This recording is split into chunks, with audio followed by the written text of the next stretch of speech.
Bella mostra di presepi a taglio di Po, tutti rigorosamente fatti dagli artisti polesani, per continuare la tradizione che accomuna tutti gli italiani, il presepe.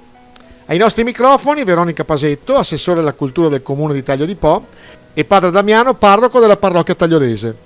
Allora, innanzitutto io volevo ringraziare la Proloco e insieme anche al Comitato Festeggiamenti di Mazzorno Destro e quindi la parrocchia di Taglio di Po che per la prima volta hanno voluto proporre questo concorso mostra di presepi.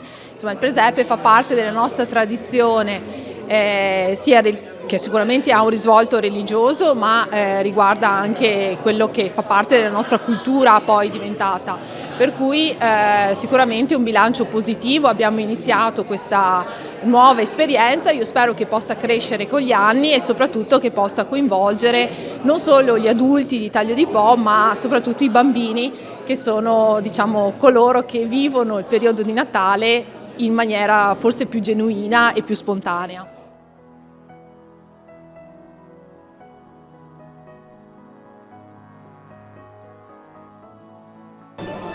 Padre Damiano, parroco di Taglio di Po solamente da 3 mesi, come ha trovato questa comunità oggi qua a vedere questa bellissima mostra di presepi?